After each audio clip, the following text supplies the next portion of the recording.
Assalamualaikum warahmatullahi wabarakatuh. Artinya bahwa negeri ini tidak kurang orang-orang saleh. Siapa orang-orang saleh? Orang-orang saleh adalah orang yang setiap hari tekun mengajar ngaji anak-anaknya di surau-surau, di tajuk-tajuk, di langgar-langgar. Orang yang tekun setiap hari azan, orang yang tekun setiap hari ngimam, orang yang tekun setiap hari khutbah, meskipun jamaahnya terbatas, tapi dia tidak pernah datang ke bupati untuk meminta honor. Itulah orang-orang hebat di negeri ini. Jadi kalau kita ingin minta doa, mintalah doa pada dia, karena dia teruji menjadi orang yang ikhlas dalam hidupnya. Kalau kita ingin mencium tangan, ciumlah tangan dia, karena tangan dia lebih suci dibanding tangan yang lain.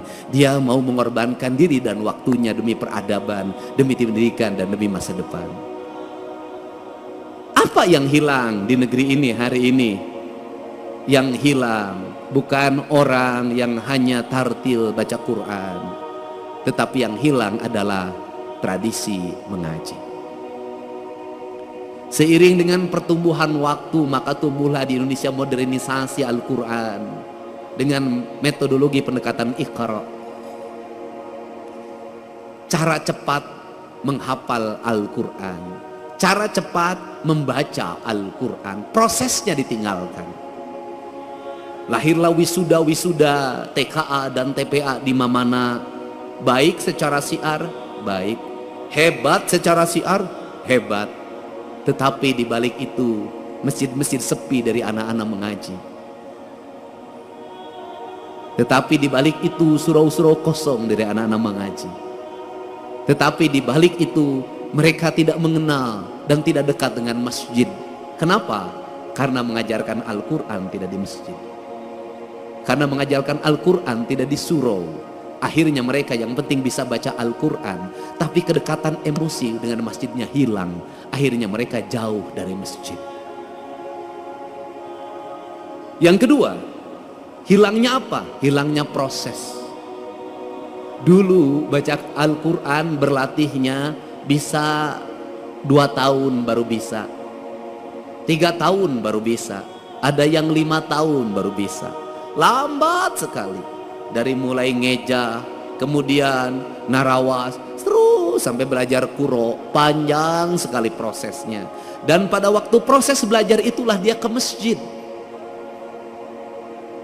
Dari proses itulah masuk perjalanan spiritualitas, kedekatan guru dengan murid, berlatih membaca Al-Quran, kemudian ada tingkatannya, ada yang levelnya pertama diajar pada level kedua diajar pada level yang level ketiga diajar pada level yang keempat. Maka waktu maghrib yang kurang lebih 1 jam itu efektif untuk membangun 3 generasi. Generasi ngeja, generasi narawas, generasi yang kemudian belajar kuro, dan generasi yang lebih tinggi dari itu. Prosesnya berjalan, maka anak-anak tidak lepas dari masjidnya. Kemudian gurunya bukan hanya mengajarkan Al-Qur'annya, gurunya mulai mengajarkan makna. Maka anak-anaknya dilatihlah belajar puasa, belajar tirakat. Maka Al-Quran identik dengan pembelajaran tirakat, pembelajaran puasa. Kemudian pembelajaran tirakat itu apa yang dilahirkan?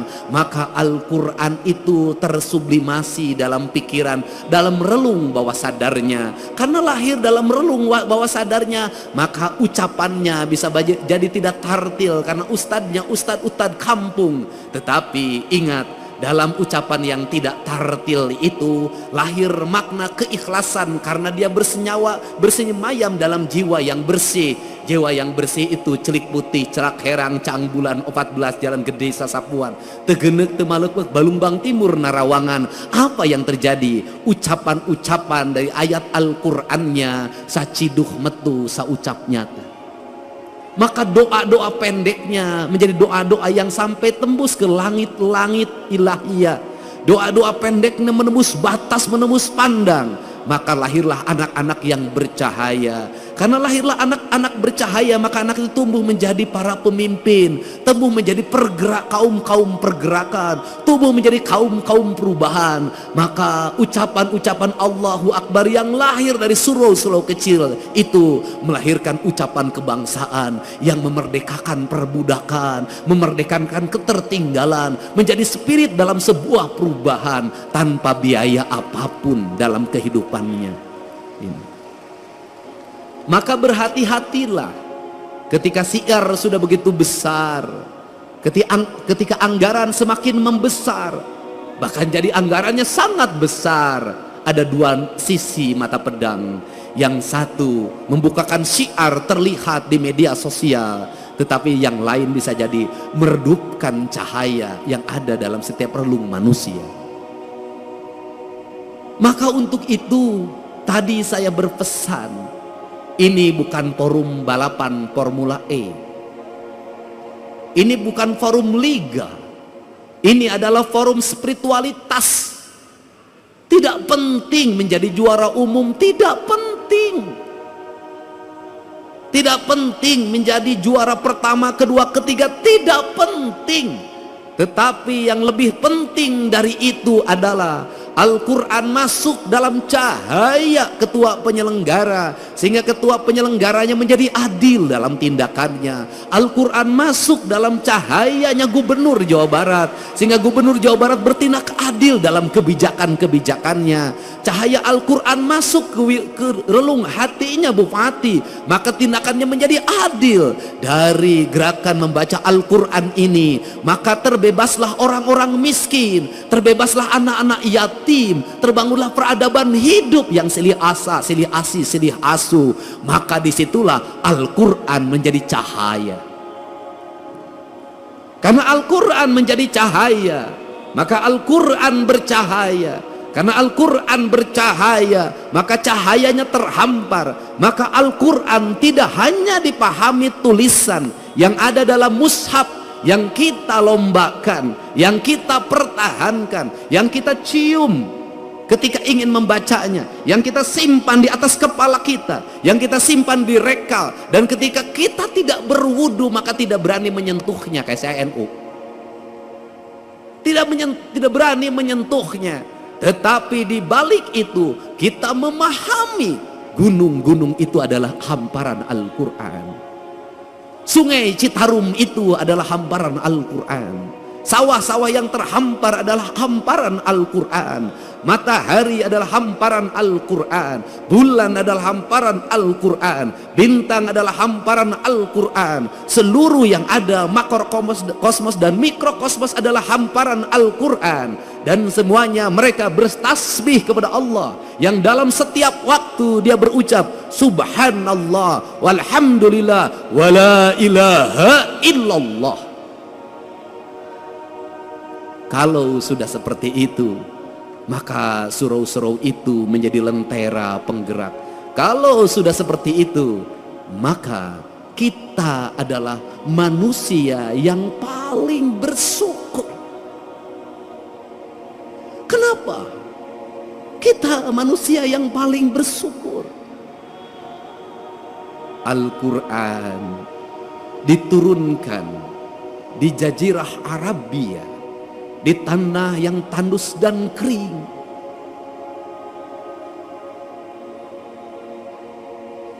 Di mana orang mengalami kesulitan untuk mendapatkan air. Kisah Nabi Ismail dengan Siti Hajar, bagaimana dia harus bolak-balik antar Safa dan Marwah untuk mendapatkan air. Begitu beratnya untuk mendapatkan air.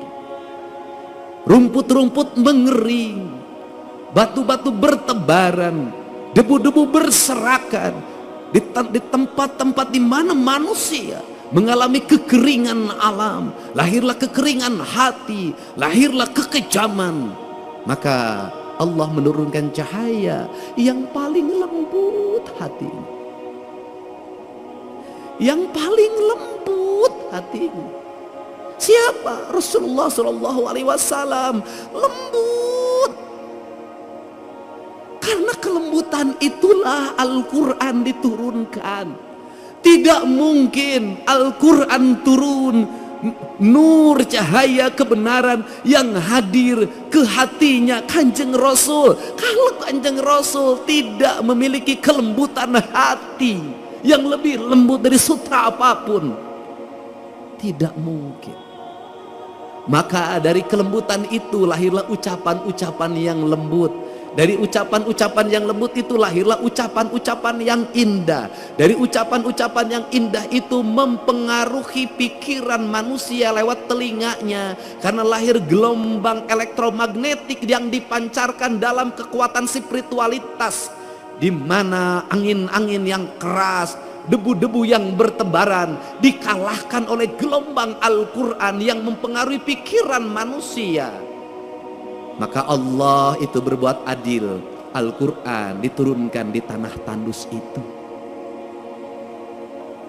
Tetapi Al-Quran yang dikirimkan di tanah tandus itu dibawa lewat pendekatan budaya, tanpa kekerasan, tanpa peperangan. Bercerita tentang kisah Ramayana, bercerita tentang kisah Mahabharata, bercerita tentang kisah Pandawa, ada dalam sosok Dharma Kusuma. Maka dicanangkanlah yang disebut dengan dua kalimat sabda. Dua kalimat sabda itu disebutnya layang damus kalimus syada, yaitu yang diletakkan pada pikiran seorang pemimpin sebagai nilai ajaran. Nilai ajaran itu melahirkan Pandawa 5, yaitu Dharma Kusuma, Bima, Arjuna, Nakula, lan Sadewa. Lahirlah gerakan politik kebudayaan para wali, mengenalkan agama Islam lewat pendekatan kebudayaan. Lahir simbol-simbol silib, sindir, sindang, siloka, sasmita. Kenapa? Karena dia berhadapan dengan masyarakat Sunda, masyarakat Nusantara yang tidak terbiasa dengan bahasa kasar. Dia terbiasa dengan bahasa simbol, bahasa makna.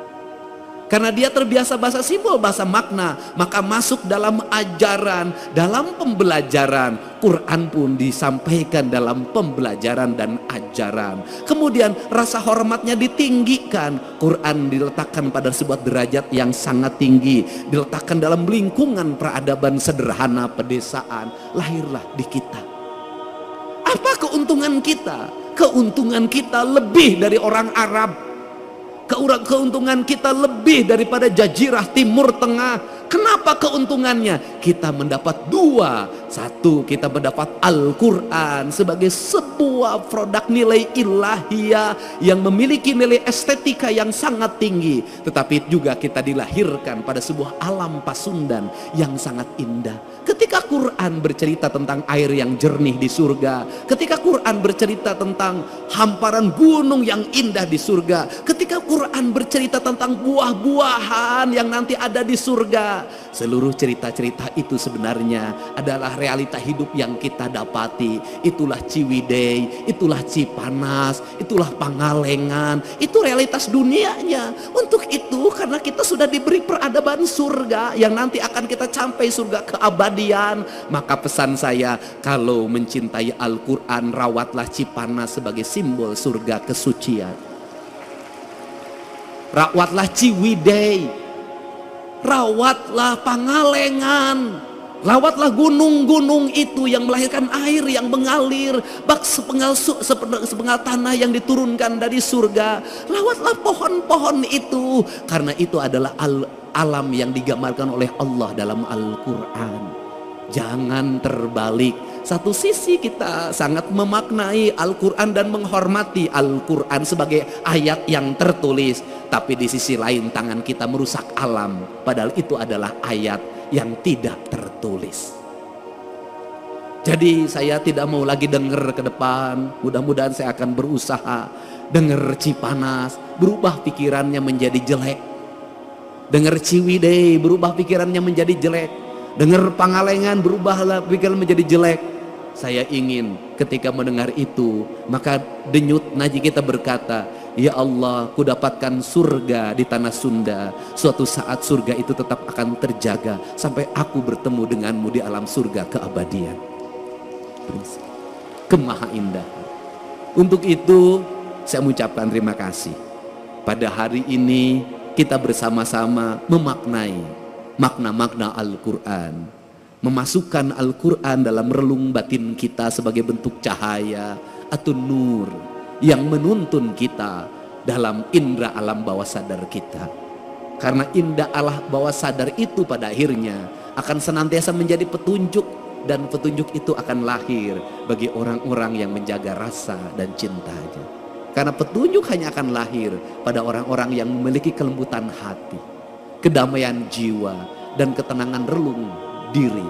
Maka peliharalah Al-Quran, simpanlah dia di relung hati kita, dalam isi denyut jantung kita, sehingga hidup kita senantiasa mendapat petunjuk. Dengan kalimat kata orang Sunda, memahami Allah dalam orang Sunda, pahamilah dari sisi Rahman dan Rahimnya saja sudah cukup.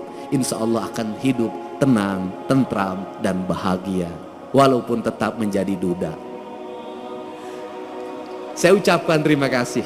Mudah-mudahan pertemuan ini menjadi pertemuan kebahagiaan, kemuliaan, dengan mengucapkan Bismillahirrahmanirrahim. Musyabaqah tilawatil Quran dan hadis tingkat Provinsi Jawa Barat pada hari ini, hari Ahad, tanggal 15 Juni 2025, dengan resmi saya nyatakan dibuka. Semoga Quran menjadi dasar dalam seluruh pengambilan keputusan bagi para pemimpin. Semoga Quran menjadi dasar bagi ketenangan hidup bagi rakyatnya. Dan semoga Quran tetap menjadi cahaya yang menuntun kita menuju kebenaran yang hakiki. Wallahu muwaffiq ila aqwamit thoriq. Assalamualaikum warahmatullahi wabarakatuh. Sampurasun.